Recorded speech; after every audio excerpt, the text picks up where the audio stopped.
video ini saya akan menjelaskan 3 materi yang berbeda yang berkaitan dengan kimia dan sifat gas. Materi yang pertama saya akan bahas adalah sifat fisika suatu bahan. Kemudian yang kedua, konsep gas ideal beserta contohnya. Dan yang terakhir adalah konsep gas dan bagaimana perbedaannya dengan gas ideal. Di video ini saya menjadi 3 bagian supaya penjelasannya dapat lebih mudah dipahami. Pada bagian pertama, saya akan menjelaskan tentang sifat fisika suatu bahan. Sifat fisika adalah sifat suatu zat yang dapat diamati tanpa mengubah zat tersebut menjadi zat lain. Contoh sifat fisika antara lain yaitu warna, wujud, massa jenis, titik leleh, titik didih, dan juga konduktivitas. Sebagai contoh, saya akan menggunakan unsur besi. Contoh besi atau Fe, nama unsur besi, simbol Fe, nomor atom 26. Besi merupakan logam yang banyak digunakan dalam kehidupan sehari-hari. Jika kita melihat besi secara langsung, besi merupakan warna abu-abu, keperakan, dan berwujud padat pada suhu ruang. Besi juga memiliki massa sekitar 7,87 gram per cm kubik, sehingga termasuk logam yang cukup berat. Sifat besi, warna dan wujud. Warnanya abu-abu keperakan seperti yang disebutkan dari tadi. Wujudnya padat pada suhu ruang. Massa jenisnya sekitar 7,87 gram per cm kubik. Titik lelehnya itu sekitar 1536 derajat Celcius dan titik didihnya 2861 derajat Celcius. Konduktivitasnya dapat menghentikan listrik dan panas dengan baik. Sifat magnetiknya dapat ditarik oleh magnetik. Keberadaan di alam. Besi banyak ditemukan di alam dalam bentuk biji besi seperti hematit, magnetit. Biji besi ini kemudian diolah menjadi logam besi untuk berbagai keperluan industri. Pemanfaatan besi. Beberapa pemanfaatan besi diantara lain, yang pertama, bahan dasar pembuatan baja. Yang kedua, konstruksi bangunan. Yang ketiga, kendaraan. Yang keempat, alat industri. Yang kelima, mesin. Kita masuk ke materi yang kedua, yaitu gas ideal. Gas ideal adalah model gas teoritis yang digunakan dalam kimia dan fisika untuk mempermudah perhitungan. Gas ideal memiliki beberapa asumsi. Yang pertama, partikel gas bergerak secara acak. Yang kedua, tidak ada gaya tarik-menarik antar partikel. Yang ketiga, volume partikel gas sangat kecil dibandingkan dengan volume wadah. Persamaan gas ideal. Hubungan antara tekanan, volume, jumlah mol, dan suhu dinyatakan dengan persamaan berikut. PV sama dengan nRT. Keterangan, P adalah tekanan, V adalah volume, dan N adalah jumlah mol, serta R adalah konstanta gas, dan T adalah suhu dalam satuan Kelvin. Kita masuk pada contoh soal yang pertama, yaitu suatu gas memiliki jumlah 2 mol dan berada dalam wadah dengan volume 10 liter pada suhu 300 Kelvin. Hitunglah tekanan gas tersebut jika diketahui konstanta gas R sama dengan 0,082 L atm per mol per Kelvin. Penyelesaiannya diketahui N sama dengan 2 mol, V sama dengan 10 liter, T sama dengan 300 Kelvin, dan R adalah 0,082. Kita gunakan rumus PV sama dengan nRT, sehingga P sama dengan nRT dibagi V. Kenapa bisa? Karena yang dinyatakan adalah tekanan. Maka kita ubah rumus menjadi P sama dengan nRT dibagi V. Kita masukkan nilai semua tersebut yang diketahui. P sama dengan 2 kali 0,082 dikali 300 dibagi 10. P sama dengan 49,2 dibagi 10. P sama dengan 4,92 atm. Jadi kesimpulannya adalah tekanan gas dalam wadah tersebut adalah 4,9 atmosfer. Kita masuk pada contoh soal yang kedua, yaitu sebuah gas ideal memiliki tekanan 1 atm dan suhu 273 Kelvin. Jika jumlah gas tersebut adalah 1 mol, berapakah volume gas tersebut?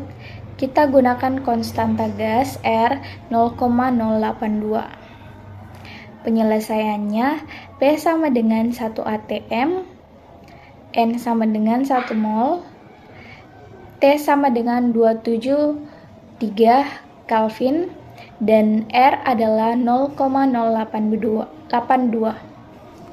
Gunakan rumus PV sama dengan nRT, sehingga karena yang ingin kita cari adalah volume, maka rumus kita ubah menjadi V sama dengan nRT dibagi P. Sehingga V sama dengan nRT dibagi P, masukkan nilai semuanya yang diketahui. V sama dengan 1 kali 0,082 kali 273 dibagi 1. V sama dengan 22,386 liter. Kita bulatkan menjadi 22,4 liter. Jadi kesimpulannya adalah volume gas tersebut adalah sekitar 22,4 liter. Sekarang kita masuk ke materi yang terakhir, adalah pengertian gas nyata dan materi gas nyata. Gas nyata adalah gas yang benar-benar ada di kehidupan sehari-hari. Contoh gas nyata yaitu oksigen atau O2 dan nitrogen atau N2, karbon dioksida atau CO2. Nah, pasti kita bertanya-tanya, apa sih perbedaan gas nyata dan gas ideal? Gas nyata berbeda dengan gas ideal karena satu, molekul gas memiliki volume tertentu. Yang kedua, terdapat gaya tarik antar molekul. Akibatnya, gas nyata tidak selalu mengikuti persamaan gas ideal secara sempurna, terutama pada tekanan tinggi dan suhu rendah. Nah, contoh gas nyata dalam kehidupan kita sehari-hari. Yang pertama, oksigen dalam tabung medis seperti pada gambar di samping, gas LPG, dan gas nitrogen dalam tabung industri. Agar lebih mudah dipahami, kita masuk ke dalam contoh soal gas nyata. Soalnya, gas nitrogen berada di dalam sebuah tabung dengan tekanan sangat tinggi. Ketika tekanan semakin meningkat, jarak antar molekul gas menjadi semakin dekat. Jelaskan mengapa gas tersebut tidak lagi mengikuti perilaku gas ideal secara sempurna. Nah, penyelesaiannya, pada gas ideal terdapat beberapa asumsi. Molekul gas tidak memiliki volume. Yang kedua, tidak ada gaya tarik antar molekul. Namun, pada gas nyata, molekul gas memiliki volume tertentu. Yang kedua, terdapat gaya tarik antar molekul. Pada gas nyata, molekul gas sebenarnya memiliki ukuran tertentu dan juga terdapat gaya tarik antar molekul. Ketika tekanan sangat tinggi, molekul gas semakin berdekatan. Hal ini menyebabkan volume molekul dan gaya tarik antar molekul mulai berpengaruh sehingga gas tidak dapat lagi mengikuti model gas ideal. Ketika tekanan sangat tinggi, molekul gas menjadi lebih sangat dekat sehingga ada volume molekul yang mulai berpengaruh, ada gaya tarik antar molekul menjadi signifikan. Akibatnya, gas tidak lagi mengikuti persamaan gas ideal secara sempurna. Nah, sekarang kita masuk ke contoh soal yang kedua. Gas karbon dioksida berada pada suhu yang sangat rendah. Jelaskan mengapa ada kondisi tersebut. Gas nyata akan menyimpang dari perilaku gas ideal. Penyelesaiannya, pada suhu rendah, energi kinetik molekul menjadi lebih kecil. Yang kedua, molekul gas bergerak lebih lambat. Akibatnya, gaya tarik antar molekul menjadi lebih kuat. Ketika suhu gas sangat rendah, energi gerak molekul menjadi kecil sehingga molekul bergerak lebih lambat. Hal ini menyebabkan molekul saling berdekatan dan gas mulai berubah menjadi cair karena adanya gaya tarik ini. Gas nyata tidak lagi mengikuti asumsi gas ideal. Selanjutnya, saya akan menjelaskan perbedaan gas ideal dan gas nyata secara keseluruhan.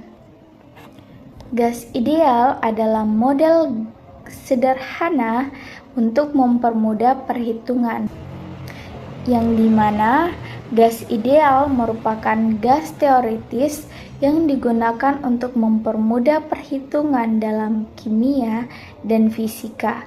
Gas ini diasumsikan tidak memiliki gaya tarik antar molekul dan volume molekulnya sangat kecil, sedangkan gas nyata adalah gas yang benar-benar ada di kehidupan sehari-hari, seperti oksigen, nitrogen, dan karbon dioksida.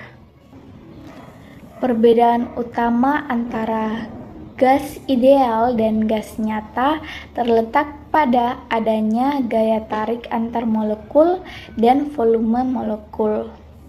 Gas nyata memiliki ukuran tertentu yang saling berinteraksi sehingga perilaku tidak sesuai dengan persamaan gas ideal. Penyimpangan ini biasanya terjadi pada kondisi tekanan tinggi dan suhu rendah. Jadi, kesimpulan dari materi yang telah dijelaskan, sifat fisika merupakan sifat yang dapat diamati tanpa mengubah zat tersebut menjadi zat lain. Gas ideal adalah model gas yang digunakan untuk mempermudah perhitungan dan mengikuti persamaan PV sama dengan nRT. Sedangkan gas nyata adalah gas yang benar-benar ada di kehidupan kita sehari-hari dan tidak selalu mengikuti persamaan gas tersebut. Dengan memahami perbedaan ini, kita dapat memahami perilaku gas dalam berbagai kondisi.